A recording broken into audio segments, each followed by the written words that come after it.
සංසුන් භාවය කියන්නේ එච්චර ලේසියෙන් හොයාගන්න පුළුවන් දෙයක් නෙමෙයි. සමහර විට ඔයාට හිතෙයි ඇයි සංසුන් වෙන්න නම් ලොකු දේවල් කරන්න ඕනද කියලා. හැබැයි ඇත්තටම සංසුන් ජීවිතයක් කියන්නේ දවසේ කාර්යබහුලත්වය ඉවර වෙලා නිදහස් තැනකට ඇවිල්ලා ඉඳගෙන දිග හුස්මක් අරින එකට නෙමෙයි. හැබැයි සමහරු හිතන්නේ ඒක තමයි සංසුන් භාවය කියලා. ඒත් ඇත්තටම සංසුන් භාවය කියන්නේ ඔයා ඉන්න ජීවිතය තුළම ආතතිය, කායික හානිය, ආත්මීය කනස්සල්ල යන දේවල් වලට අතරමැදි වෙලා ඒ හැම දෙයකටම ආදරය කරමින් ඒවට එරෙහි වෙන්නේ නැතුව ඒවත් සමගම එකට ජීවත් වෙන ආකාරයටයි.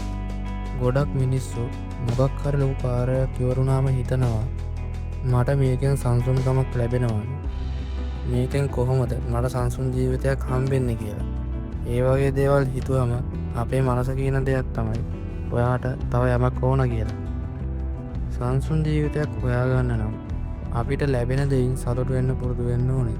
මොකද අපි තව දේවල් හොයන්න ගියොත් ඒකෙන් සංසුන් භාවය හොයාගන්න බෑ.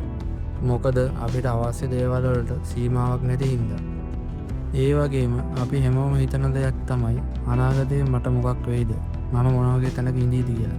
ඒ වගේම ඒ දේ අනිත් අයගෙනුත් අහනවා. එතකොට ඇතිවන ආතතිය නිසා අපිට සංසුන්ව ඉන්න ලැබෙන්නේ නැහැ.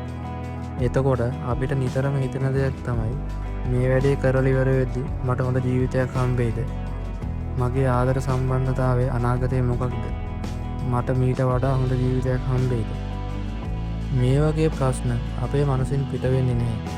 මොකද ඒවට ඒ අවස්ථාවේදී පිළිතුරු නැති නිසා. ඒවට පිළිතුරු හොයන්න ගත්තම අපිට මේ මොහොතේදී සංසුන් භාවය නැති වෙනවා.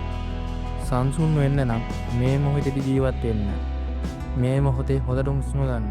මොකක් හරි කෑමක් කන්න ආසාවක් තියෙනවා නම් ඒක කන්න.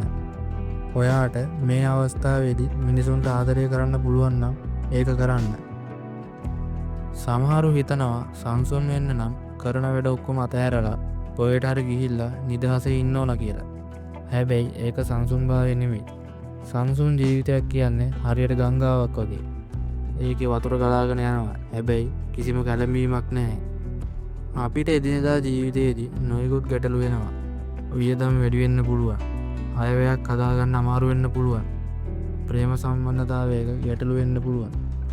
සංසුන් වෙන්න නම් ජීවිතයේ තියෙන හැමදේම පිළි අරගෙන ඉන්න පුළුවන් වෙන්න ඕනේ.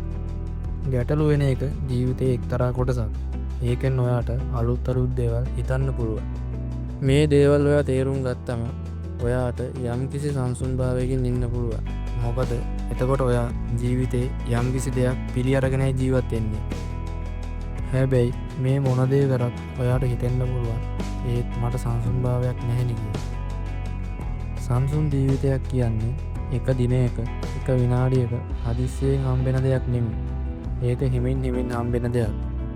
මේ සඳහා ඔයාට ඔයාගේම පියවරක් අනුගමනය කරන්න පුළුවන්. අද හුස්ම ගැනීමට අවධානය යොමු කරන්න.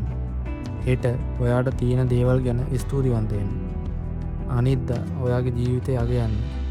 මේ වගේ ඔයාට තියෙන කාර්යයන් අනුව පියවරෙන් පියවර ඉදිරියට යද්දී ඔයාට මනාප සංසුන් ජීවිතයක් හම්බ වෙයි. ඒ වගේම සංසුන් වෙන්න බලාගෙන ඉන්න එක නවත්තන්න. මොකද බලාගෙන ඉඳලා හොයන සංසුන් භාවය එක මොහොතක ඔයාගෙන් ගිලිහෙන්න පුළුවන්. එහෙනම් අදම ආරම්භ කරන්න. සංසුන් ජීවිතයක් කියන්නේ ගොඩක් දුර තියෙන දෙයක් නෙමෙයි.